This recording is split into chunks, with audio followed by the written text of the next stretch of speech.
अमृत नागमणि का श्राप। भाग 17 शक्ति का भार। अजय और प्रियंका गुफा से बाहर निकले तो सूरज की किरणें पहाड़ियों पर पड़ रही थीं। लेकिन अजय महसूस कर सकता था कि कुछ बदल चुका है। प्रियंका ने धीरे से उसका हाथ पकड़ा। अजय, अब आगे क्या? अजय ने गहरी सांस ली। मुझे नहीं पता, लेकिन मुझे यह शक्ति महसूस हो रही है, जैसे मैं इस धरती से जुड़ गया हूं, हर हलचल को महसूस कर सकता हूं। तभी अचानक हवा में बदलाव हुआ। अजय का सिर तेजी से घूमने लगा और उसकी आंखों के सामने अंधेरा छाने लगा। प्रियंका घबरा गई। अजय, तुम्हें क्या हो रहा है? अजय अपने घुटनों के बल गिर पड़ा। उसकी आंखों में अजीब सी चमक थी और तभी उसके दिमाग में एक दृश्य कौन था। एक रहस्यमयी नगरी जहां नाग और इंसान एक साथ रहते थे।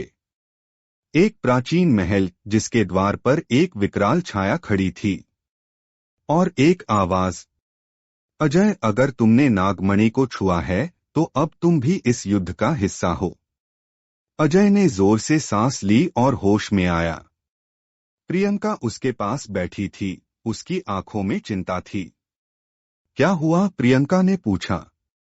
अजय ने हताशा से कहा, हमने सोचा था कि नागमणि का श्राप खत्म हो गया, लेकिन नहीं। यह सिर्फ एक शुरुआत थी। नागलोक और मानव लोक के बीच संतुलन बिगड़ने लगा था। लेकिन असली खतरा क्या था? अजय को अब जवाब ढूंढने थे और उसके पास समय बहुत कम था।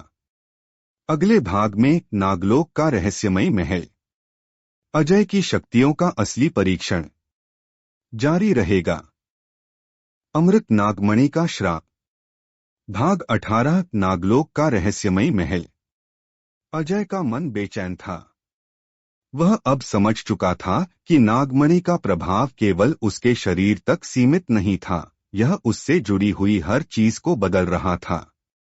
प्रियंका ने चिंतित होकर पूछा, अब क्या करोगे अजय? अजय ने गंभीर स्वर में कहा, मुझे उस महल का सच जानना होगा जिसे मैंने अपनी दृष्टि में देखा था। मुझे नागलोक जाना होगा। प्रियंका चौंक गई, लेकिन तुम अभी पूरी तरह ठीक भी नहीं हो। और अगर यह सचमुच कोई जाल हुआ तो? अजय मुस्कुराया, अब पीछे हटने का कोई विकल्प नहीं है। अगर मैं इस रहस्य को नहीं सुलझा सका तो नागलोक और मानव लोक दोनों पर खतरा बढ़ जाएगा। नागराज तक्षक ने गुफा के भीतर से प्रकट होते हुए कहा, अगर तुम सच में नागलोक जाना चाहते हो तो तुम्हें एक और परीक्षा से गुजरना होगा। यह महल तुम्हारी शक्ति की सबसे कठिन परीक्षा लेगा। अजय ने बिना हिचकिचाए कहा, मैं तैयार हूं। तक्षक ने एक मंत्र पढ़ा और जमीन पर एक चमकता हुआ नागयंत्र उभरा।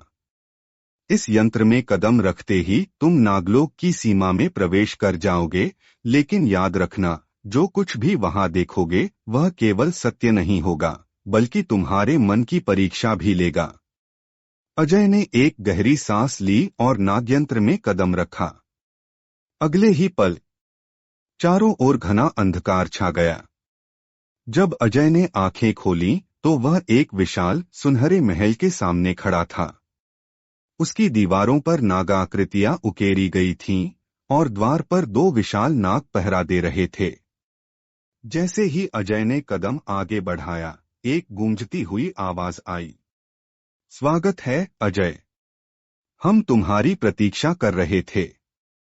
अजय ने चौंककर चारों ओर देखा, लेकिन वहां कोई नहीं था।